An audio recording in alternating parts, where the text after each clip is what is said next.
Hola chicas y chicos, este es un video asincrónico de la clase que vamos a tener el 5 de octubre del módulo Sistemas y Regímenes Políticos de sexto periodo.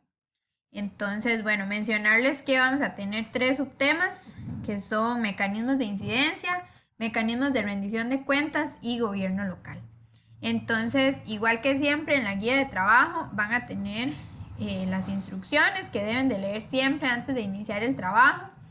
Y por acá van a tener una actividad inicial. Esto lo van a hacer antes de leer la materia. Entonces son dos preguntas muy sencillas. La primera dice, ¿sabe usted qué significa incidir? Entonces, si ustedes saben qué significa incidir, por ahí lo van a definir. Y después, ¿qué es rendir cuentas? Que ustedes piensen qué hacemos cuando estamos rindiendo cuentas, ¿verdad? No les voy a decir nada más para que ahí ustedes traten de definir esas dos ideas. Les voy a compartir entonces una presentación. Eh, ok, entonces el primer tema que vamos a tener son los mecanismos de incidencia. Los mecanismos de incidencia, ¿qué son?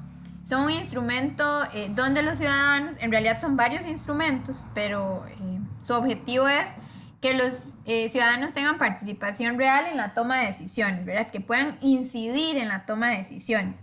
Es un punto de encuentro entre el gobierno y la opinión del pueblo. Entonces, bueno, básicamente los mecanismos de incidencia se van a realizar para persuadir o para presionar a las autoridades estatales y otras instituciones del poder a que escuchen al pueblo. Ok, entonces tenemos tres ejemplos diferentes. Vamos a tener las cartas, las reuniones y la presentación de proyectos. Es importante que ustedes tengan en cuenta estos tres ejemplos y escuchen muy bien qué significan, porque con esto van a tener que trabajar. Entonces, bueno, las cartas van a ser documentos redactados por un grupo o una comunidad ante un determinado organismo o un proyecto de ley. Entonces, por ejemplo, ustedes pueden realizar una carta para el cole, para el director, pueden hacer una carta para el Club de Leones, pueden hacer una carta para una institución, pueden hacer una carta para la municipalidad o para partidos políticos. Entonces, en esa carta ustedes pueden indicar qué es lo que quieren comunicar a las diferentes instituciones.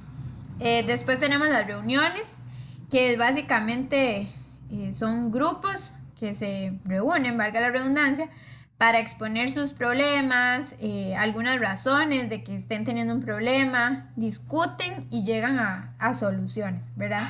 Y a partir de esas reuniones también se pueden elaborar proyectos. Entonces, por ejemplo, en nuestras comunidades podemos hacer reuniones que tengan que ver con el ambiente, reuniones que tengan que ver con el deporte, reuniones que tengan que ver con cultura, ¿ok? O que hay un problema en la comunidad, digamos, por ejemplo, de inseguridad, entonces nos reunimos con la Guardia Civil, bueno, con la policía, ¿verdad? Para ver qué se hace. Y por último tenemos la presentación de propuestas o de proyectos. Estas van a nacer ya sea de las cartas o de las reuniones y son enviadas a las autoridades para que las analicen o las autoridades, digamos, visiten las comunidades para ver las propuestas o los proyectos. Entonces, ustedes pueden presentar una propuesta igual a la MUNI, al COLE, a una institución pública o a una organización civil. ¿Para qué? Para que sean tomadas en cuenta sus ideas y se pueda realizar alguna actividad con base entonces en esa propuesta. Como ya les mencioné antes, son esfuerzos y actividades de la ciudadanía, son organizaciones ciudadanas para influir en la formulación e implementación de políticas, proyectos programas y proyectos públicos. Entonces, por ejemplo, ustedes pueden hacer una carta o una presentación de propuestas a un diputado, ¿verdad? Entonces ahí ustedes están incidiendo en las decisiones que toman en la Asamblea Legislativa, por ejemplo. Ustedes aquí están participando de forma democrática, ¿verdad? En la toma de decisiones sobre asuntos que afecten su vida. Ok, hay algo muy importante en este tema y es el hecho de que los mecanismos de incidencia no es como que ustedes mandan una carta y ya se les va a solucionar el problema que tienen, sino es una cuestión de que ustedes tienen que persistir, tienen que seguir como uniendo esfuerzos, ¿verdad? Para que sean escuchados, porque probablemente la primera vez no los vayan a escuchar. Entonces, bueno, también es muy importante tener en cuenta que la incidencia ciudadana, que estos mecanismos de incidencia no son sinónimo de confrontación. No es lo mismo que ir a hacer algo, digamos, violento o ir ahí a discutir sin sentido, sino es más bien un trabajo en equipo, tiene que ver muchísimo con el diálogo, ¿verdad? Con discutir, pero discutir con respeto y la construcción de consensos. Es decir, la idea es llegar a acuerdos también. Ok, ¿por qué se llevan a cabo los mecanismos de incidencia? Primero, para resolver problemas específicos, ¿verdad? Entonces, a través de cambios en las leyes, en las políticas, en planes y proyectos, se van a encauzar esfuerzos para la solución de problemas específicos y que se tomen en cuenta algunos planes y estrategias para lograr soluciones concretas. Después dice para fortalecer y empoderar a la sociedad civil. Porque se va a promover la organización social, construcción de alianzas, formación de líderes y construcción de nuevas ciudadanías. Entonces se va a fortalecer y se va a empoderar a la sociedad civil. Y por último, para promover y consolidar la democracia a través del cambio de las actitudes, comportamientos, valores y de conciencia. Parte de la democracia es que tanto ustedes como yo y todos los ciudadanos tenemos, digamos, la capacidad de incidir y de cambiar el destino, digamos, de nuestro país. Tenemos la posibilidad de opinar, ¿verdad? Tenemos libre expresión. Entonces, los mecanismos de incidencia son una parte muy importante de la democracia. Después vamos a tener los mecanismos de rendición de cuentas. Los mecanismos de rendición de cuentas ya no son tanto de nosotros los ciudadanos, sino van a ser de los representantes políticos y de las instituciones públicas. Entonces, las personas, los organismos y las organizaciones tienen la responsabilidad de cumplir de manera adecuada sus funciones. Si no cumplen sus funciones, igual si las cumplen, tienen que rendir cuentas a la ciudadanía. Y, por ejemplo, decir, bueno, yo soy la presidenta de la Asociación de Desarrollo de San Juan y resulta que se recogieron 5 millones para hacer un play, pero nunca se hizo el play y los 5 millones se perdieron. Entonces yo tengo que rendir cuentas sobre en qué se utilizó ese dinero, por qué no se utilizó para el play y mencionar todas las razones del por qué se decidió cambiar el proyecto, ¿verdad? Entonces, los dirigentes y los representantes políticos rinden cuentas a la ciudadanía de qué hicieron, qué no hicieron, por qué razones no se cumplió un proyecto, o por ejemplo, cómo se utilizó el presupuesto de un proyecto. Bueno, ese es el artículo 11 de la Constitución Política de nuestro país, que ahí menciona la responsabilidad de los funcionarios públicos de rendir cuentas, ¿verdad? Es básicamente como una evaluación de resultados. Y, por ejemplo, también resulta que si el funcionario público no está cumpliendo los objetivos o las funciones, puede que hayan consecuencias legales para ese funcionario. ¿Ok? Entonces son sumamente. Esos son algunos de los mecanismos de rendición de cuentas, memorias institucionales, informes de gestión o auditorías, documentos sobre contrataciones, compras, proveedores, ejecución de presupuestos, actas de sesiones y discursos oficiales, que es como el más conocido, digamos.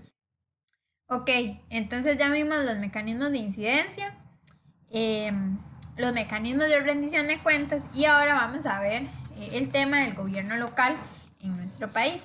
Básicamente lo que vamos a ver es qué es el gobierno local y cuáles son sus funciones. Cuando hablamos de gobierno local, estamos hablando básicamente de la municipalidad. Eso va a ser el gobierno local en nuestro país. En Costa Rica hay 82 gobiernos locales, es decir, 82 municipalidades, que corresponden, a su vez, a los 82 cantones que tenemos o en los que se divide nuestro país.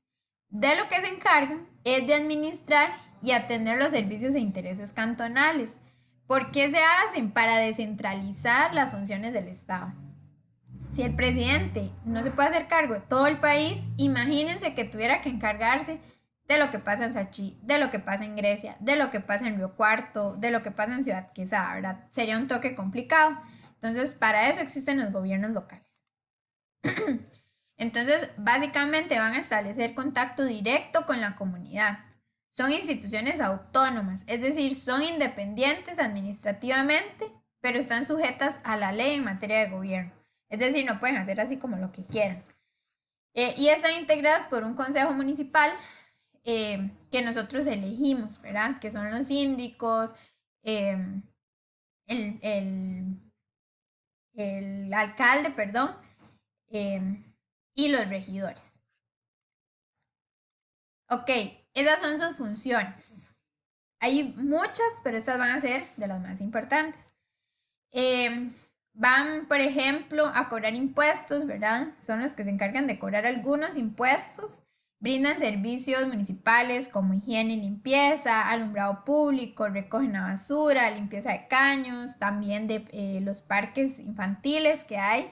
Organizan actos cívicos en algunos momentos, otorgan permiso para las construcciones y planifican el desarrollo del cantón. Se van a encargar de lo que tiene que ver, digamos, en este caso con Sarchí, por ejemplo. Ok, entonces ya abarcamos los 3 temas. Aquí ustedes los van a poder encontrar en la guía de trabajo autónomo. Ok, aquí van a tener, son temas muy chicos, muy fáciles. Y aquí van a tener lo que ustedes tienen que hacer. Entonces, primero, en este párrafo, de mínimo 5 renglones, tienen más espacio, pero mínimo de 5 renglones, van a explicar cuál es la importancia y la necesidad de que existan mecanismos de incidencia. ¿Por qué es importante que existan? Ok. Luego, van a elegir uno de los mecanismos de incidencia, es decir, cartas, reuniones, presentación de propuestas, y van a desarrollar una idea para presentarlo, ¿verdad? Entonces, ustedes pueden desarrollar una carta, pueden desarrollar una reunión o pueden desarrollar una propuesta. Aquí van a escribir el tipo de mecanismo de incidencia que eligieron y van a desarrollarlo. Tienen bastante espacio. Si no les cabe, lo pueden hacer en hojas aparte. Tienen que desarrollarlo bien. Tiene que ser, si es una propuesta, indicar bien qué van a hacer en esa propuesta. Si es una carta, hacer una carta bien hecha. El 3 dice, defina qué es la rendición de cuentas. Aquí ustedes básicamente van a definir qué es este concepto. Pueden definirlo con sus palabras, ¿verdad? No hace falta que lo escriban así tal cual. Y aquí en la 4 dice, imagínense que usted es el presidente o la presidenta de Costa Rica. Es el año 2020. Van a realizar una rendición de cuentas de su mandato presidencial de este año. Deben de indicar al menos 2 proyectos, obras, leyes que realizaron y 2 obras, proyectos, leyes que no se hayan concluido. Ustedes ahí pueden inventar. Qué sé yo, ustedes van a poner que hicieron un super puente en el Tempisque, ¿verdad? Ese es uno de los proyectos. O hicieron un hospital. Entonces van a indicar que esos son 2 obras que se hicieron con tantos millones de presupuesto. Y van a indicar 2 obras que no se hayan podido hacer. ¿Ok? En el caso de haber realizado proyectos u obras que requieran dinero, por supuesto, deben de justificar quién financió esos proyectos, a quién pidieron un préstamo o qué financió estos proyectos, básicamente. Tienen que tomar en cuenta la realidad nacional. Ustedes pueden inventar, pero tomen en cuenta, muy importante, la situación que estamos viviendo ahorita en Costa Rica. Ok, las 5, ¿quién representa a los gobiernos locales en nuestro país? Y la 6, cite 4 funciones de los gobiernos locales. Ok, eso sería toda esta guía de trabajo autónoma. Por ahí tienen la autoevaluación. Entonces ahí les queda este video. Muchas gracias.